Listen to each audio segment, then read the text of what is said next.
Pada tahun 1965, Malaysia secara resmi memisahkan Singapura secara sepihak menjadi negara merdeka yang berdiri sendiri. Pernahkah kalian bertanya-tanya mengapa Malaysia menyerahkan wilayah negaranya yang memiliki letak strategis bernama Singapura ini secara cuma-cuma? Pada saat itu populasi Malaysia terdiri dari 3 etnis utama, yaitu etnis Cina, India, dan Melayu. Etnis Melayu memiliki populasi terbanyak sejumlah 65%. Namun karena sebagian besar profesi etnis ini adalah buruh dan petani, mereka hanya menyumbangkan 4% dari total perekonomian negara, sementara sebagian besar sektor finansial dikuasai oleh etnis Cina dan India. Pada saat itu, People Action Party yang dipimpin oleh Lee Kuan Yew di Singapura, memiliki pandangan politik yang berbeda dengan aliansi di Malaysia yang dipimpin oleh Tunku Abdul Rahman. People Action Party mendorong integrasi ekonomi dan persamaan hak bagi semua etnis, sedangkan aliansi Tunku Abdul Rahman mengeluarkan banyak kebijakan yang berpihak pada etnis Melayu. Kebijakan Malaysia untuk Melayu yang dipromosikan oleh beberapa pemimpin di Malaysia semakin menimbulkan ketegangan dengan mayoritas populasi Tionghoa di Singapura yang merasa terpinggirkan. Selain itu, kekhawatiran pemerintahan pusat di Kuala Lumpur juga mulai timbul, kalau daerah Singapura memiliki letak strategis sebagai daerah pelabuhan yang bisa menimbulkan potensi persaingan dominasi ekonomi yang dianggap merugikan pemerintah pusat Malaysia pada saat itu. Setelah berbulan-bulan perundingan, solusi masalah ini tak kunjung datang sampai akhirnya pada 9 Agustus 1965, Malaysia secara resmi memisahkan Singapura secara sepihak, menjadikannya negara merdeka. Keputusan ini dibuat setelah ketegangan masalah-masalah di atas mulai memuncak dalam berbagai kerusuhan rasial. Untuk menghindari konflik lebih lanjut dan menjaga stabilitas, Perdana Menteri Malaysia Tunku Abdul Rahman memutuskan bahwa pemisahan adalah solusi terbaik bagi kedua pihak. Pada hari yang sama setelah Malaysia mengumumkan kemerdekaan Singapura, Lee Kuan Yew, sebagai Perdana Menteri pertama, mengumumkan kemerdekaan dengan penuh kesedihan dalam sebuah konferensi pers. Ia bahkan mengatakan kalau peristiwa ini adalah sebuah penderitaan yang hebat, karena selama 40 tahun hidupnya dia selalu percaya akan mimpi untuk mempersatukan semua ideologi antara dua wilayah ini, namun sekarang dia memiliki tugas terberat dalam hidupnya untuk memimpin 2 juta rakyat Singapura. Singapura saat itu adalah negara kecil dengan sumber daya alam yang sangat terbatas. Sebagian besar kebutuhan ekonomi, termasuk bahan pangan dan energi harus diimpor. Tingkat pengangguran tinggi, mencapai sekitar 10%, dan tingkat kemiskinan juga cukup besar. Pada saat merdeka, Singapura memiliki infrastruktur yang cukup terbatas. Sekitar 70% populasi tinggal di kawasan perumahan yang berupa daerah kumuh dengan kondisi sanitasi yang buruk. Sistem transportasi juga belum berkembang, dengan jalanan yang sempit dan transportasi umum yang kurang efisien. Sumber air bersih juga terbatas, yang sebagian besar dipasok dari Johor, Malaysia.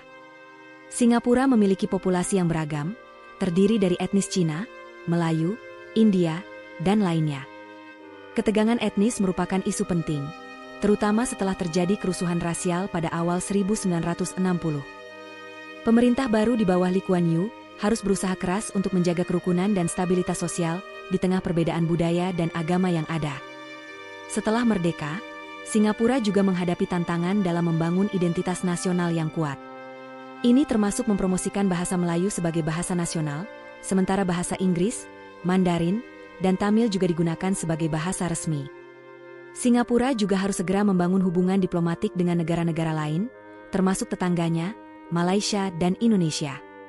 Kedua negara tersebut, khususnya Indonesia di bawah Presiden Soekarno, memiliki hubungan yang tegang dengan Singapura.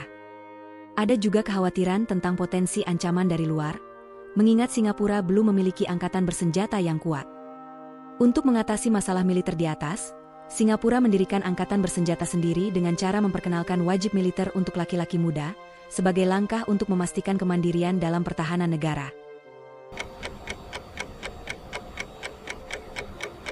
Melihat situasi-situasi di atas, Lee Kuan Yew tidak melihat ada jalan lain selain memerintah Singapura dengan tangan besi untuk mencapai mimpi modernisasi. Cara-cara tersebut antara lain dengan pembatasan hak-hak individu, kebebasan berpendapat, sampai ke tahap memenjarakan oposisi-oposisi politik yang bertentangan dengan pemerintah tanpa proses pengadilan. Beberapa larangan ketat juga mulai diberlakukan untuk para perusuh dan pelaku kekerasan. Bahkan hal-hal kecil seperti penggunaan permen karet, grafiti, dan mabuk di tempat umum juga merupakan sebuah pelanggaran yang bisa dijatuhi hukuman berat. Bahkan hukuman mati juga bisa dilakukan untuk pelanggaran yang berhubungan dengan narkotika. Pada tahun 1993, Michael Fay, yang saat itu berusia 18 tahun, tinggal di Singapura bersama ayahnya. Ia ditangkap dan didakwa atas rangkaian tindakan vandalisme, termasuk menyemprotkan grafiti pada mobil dan merusak sejumlah properti lainnya. Selain itu, Fay dan beberapa remaja lainnya juga dituduh mencuri tanda-tanda jalan. Fay mengaku bersalah atas 2 dakwaan vandalisme dan 1 dakwaan menerima barang curian.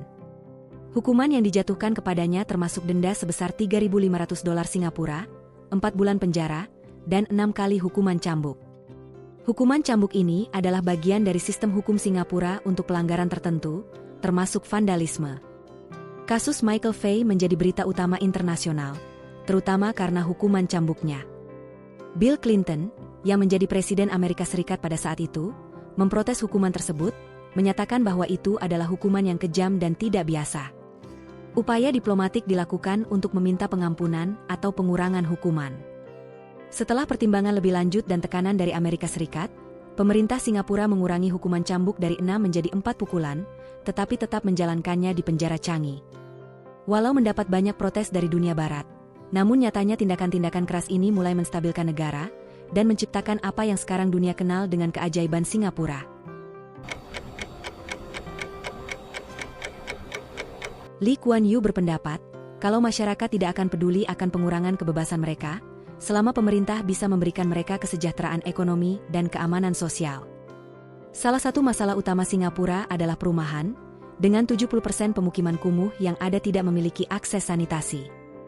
Lee membuat sebuah kebijakan kontroversi yang memungkinkan pemerintah untuk membeli tanah-tanah warga secara murah untuk dibangun rumah susun. Walau pemerintah sudah membangun rumah susun ini, Lee menginginkan warga Singapura untuk mandiri dengan cara menghimbau warga untuk membeli rumah apartemen kepunyaan mereka sendiri. Untuk mewujudkan hal itu, Lee memaksa setiap warga untuk menabung sekian persen dari total pendapatan mereka ke tabungan yang bernama Central Provident Fund. Selain untuk membeli rumah, tabungan ini juga bisa digunakan untuk kebutuhan hidup pada masa pensiun. Jumlah persenan tabungan ini terus meningkat sampai mencapai 25% yang dibayarkan dari total slip gaji, dengan tambahan 25% dari perusahaan. Kebijakan ini terbukti berhasil. Warga-warga yang tadinya tinggal di daerah kumuh, mulai dapat memiliki properti dengan hak milik pribadi. Menurut data, lebih dari 80% warga Singapura sekarang sudah memiliki apartemen mereka sendiri. Karena tidak memiliki kekayaan alam yang dapat diandalkan untuk menciptakan lapangan pekerjaan, Lee pun harus berharap pada investasi luar negeri. Untuk mewujudkan hal ini, pemerintah menawarkan berbagai kebijakan rendah pajak dan banyak insentif untuk perusahaan-perusahaan yang berinvestasi di Singapura. Untuk meyakinkan para investor, Singapura juga memiliki kebijakan anti korupsi dengan hukuman mati. Program gaji tinggi untuk pejabat pemerintah juga diberlakukan untuk menghindari para pejabat tergoda dengan praktek-praktek korupsi, namun nyatanya hal ini tidaklah selalu sempurna. Teh Cheang Wan adalah mantan Menteri Pekerjaan Umum di Singapura yang terlibat dalam salah satu skandal korupsi paling terkenal di negara tersebut. Ia dituduh menerima suap sebesar $800.000 Singapura dari 2 pengembang properti pada tahun 1981 dan 1982 sebagai imbalan untuk membantu mereka mendapatkan izin pembangunan. Kasus ini terungkap setelah Komisi Pemberantasan Korupsi melakukan penyelidikan. Namun, sebelum kasus ini bisa diadili, Teh Cheang Wan melakukan bunuh diri pada 14 Desember 1986 dengan meninggalkan surat yang mengakui kesalahannya. Meskipun Singapura memiliki sistem hukum yang ketat untuk memerangi korupsi, kasus ini menunjukkan bahwa korupsi masih bisa terjadi. Namun, pemerintah Singapura secara aktif menindak tegas setiap pelanggaran hukum, memastikan bahwa mereka yang terlibat dalam kegiatan korupsi akan diadili sesuai hukum. Pada tahun 1990, setelah lebih dari 3 dekade memimpin Singapura, Lee Kuan Yew menyerahkan jabatan Perdana Menteri kepada Goh Chok Tong. Namun, Lee tetap berperan aktif dalam pemerintahan sebagai menteri senior, memberikan nasihat dan arahan strategis. Pada tahun 2004, ketika anaknya Lee Hsien Loong menjadi Perdana Menteri, Lee Kuan Yew menjabat sebagai Menteri Mentor, posisi yang dipegangnya hingga tahun 2011. Selama menjadi sebuah negara merdeka, proses pemilu selalu rutin diadakan. Namun berbagai pihak mengatakan kalau proses ini penuh dengan manipulasi People Action Party yang masih berkuasa sampai dengan hari ini. Walau dikenal sebagai diktator yang memimpin negara, Lee Kuan Yew tetaplah dicintai oleh sebagian besar rakyat negaranya, karena dia juga menginspirasi pejabat-pejabat Singapura lainnya untuk bekerja dengan integritas tinggi. Salah satu kisah yang menarik perhatian adalah kasus Michael J. Deutsch, seorang agen CIA yang mencoba menyuap pejabat Singapura pada tahun 1960. Kasus ini terjadi selama masa ketegangan Perang Dingin, di mana CIA terlibat dalam berbagai operasi rahasia di seluruh dunia, termasuk Asia Tenggara. Deutsch mencoba menyuap seorang pejabat Singapura dengan sejumlah besar uang untuk mendapatkan informasi politik rahasia yang bisa mempengaruhi kebijakan pemerintah Singapura. Namun, pejabat tersebut melaporkan upaya tersebut kepada pihak berwenang Singapura yang langsung berhasil menangkap Deutsch.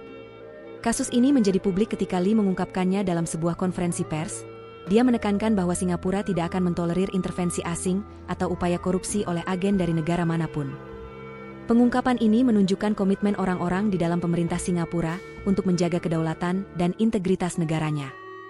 Lee Kuan Yew meninggal dunia pada 23 Maret 2015 pada usia 91 tahun. Kematiannya membawa duka mendalam bagi Singapura dan banyak negara di dunia yang menghormati kontribusinya. Warisannya berupa Singapura yang modern, makmur, dan stabil, dengan sistem pemerintahan yang efisien dan rendah korupsi.